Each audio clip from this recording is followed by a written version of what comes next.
Valkyrie upstages the Caitlin Clark experience at Chase Center. The biggest name in women's hoops had an off night, and the Golden State Valkyries pulled away from Indiana in second half. San Francisco, it turns out the superpower didn't belong to Caitlin Clark. Instead, the Golden State Valkyries were fueled by another full house that upstaged the most famous player in women's basketball in a big way Thursday night at Chase Center. Brandon Podziemski, who has become something of a mascot for the Warriors' WNBA affiliate, wore a satisfied smile in a hallway after Valkyries pulled away in the second half for an 88-77 win before a raucous crowd of 18,064. "We stole the show," Podziemski said. Clark was harassed into a 3-4-14 shooting night and went 0-for-7 on three-point attempts. She committed 6 turnovers and finished with 11 points, 7 rebounds, and 9 assists.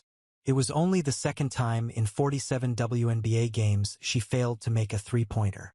None of this diminishes Clark's importance in terms of elevating her sport, something that began in college at Iowa and has continued in the WNBA.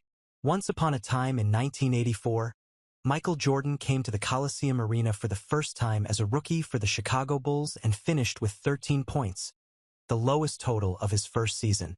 Clark has played in 6 games this season, missing 5 with a quadriceps injury. But she's earned rock star status in women's basketball and beyond, unlike anyone else, as a long-distance shooter and creator. Yet the scene at Chase Center wasn't a bunch of neophyte fans getting their first public look with Clark in her first-ever trip to San Francisco. The sound at Chase was deafening throughout, particularly in a 50-33 second half, and Clark and the Fever simply couldn't keep up. They were screaming. When calls didn't go our way, they reacted, Valkyries coach Natalie Nakase said. "Those are the type of moments that we really need. It puts pressure on the refs. It gives us that home court advantage we're looking for. I think our fans were our superpower tonight." There were plenty of Indiana jerseys with Clark's name and number 22 at the arena, but while other venues have flocked to see Clark, it was clear from the outset that the sea of Purple Valkyries fans were there to see their team. Golden State is 6-6, just like the Fever, but they've lost key international players to their respective national teams for Eurobasket 2025 and had to adjust the roster on the fly. None of that has altered the style Nakase and her staff have preached since day one of training camp. They play disruptive defense, win hustle plays, and unflinchingly shoot three-pointers. Clark's WNBA experience has included some jealousy from opposing teams and players even as she's lifted the entire sport. Before the Valkyries fans took over and Clark began misfiring, she was shooting three-pointers in warm-ups, at one point hitting 29 of 30 as fans in mid-level seats wearing Indiana jerseys screamed, "Caitlin! Caitlin!" A pair of fans from Portland who were Iowa transplants watched intently. Scott Northern wore an Iowa jersey with Clark's number 22 with her name on the back. His wife Katie, an Iowa graduate, also had an Iowa jersey with the number 20 for Kate Martin, a Clark teammate who had 9 points and 5 rebounds for the Valkyries Thursday night.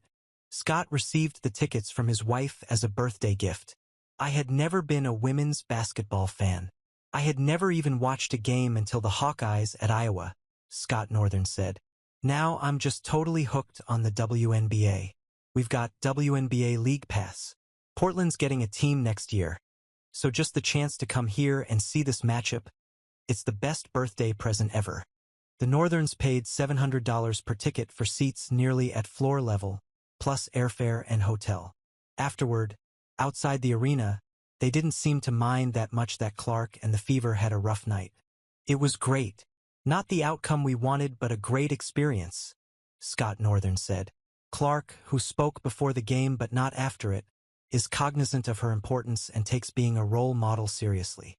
She's a polished interview subject, and her pregame conference was standing room only, as it is at virtually every venue.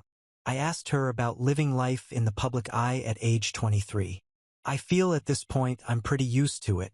There is a lot of people that maybe this their first time to see us play. It's my first time in San Francisco," Clark said. "It's still fun for me. There's a lot of people that would want to be in my shoes and have those types of opportunities. It's good to remind yourself there are always eyes on you. My mom has reminded me of that since I was a kid. Even as a high school player, there are young girls wanting to be like you, and you've got to set the best example you can 100% of the time." It's my responsibility to help grow this game. There are some days that are harder than others, but every day I remind myself I'm just lucky and fortunate. Indiana interim coach Austin Kelly marvels at the way Clark deals with the notoriety. You forget how young she is and how new to the league she is, Kelly said. It's been really good to watch such a young player handle it with such grace. Clark's done enough media to stray from potential landmines. She and the Fever were involved in a scuffle Tuesday night with Connecticut. Clark, who has gotten the Stephen Curry rough stuff treatment to throw her off her game, was poked in the eye and then shoved to the floor by Marina Mabrey. The league looked at it and then upgraded Mabrey's foul to a flagrant 2. It was the only question Clark wouldn't touch. I think Coach Stephanie White talked about it plenty after the last game, and it is what it is, Clark said. You move on, and my focus is just about tonight. Indiana guard Kelsey Mitchell said the loss wasn't as much about Clark's issues as it was about the Valkyries. Move on, and my focus is just about tonight. Indiana guard Kelsey Mitchell said the loss wasn't as much about Clark's issues as it was about the Valkyries.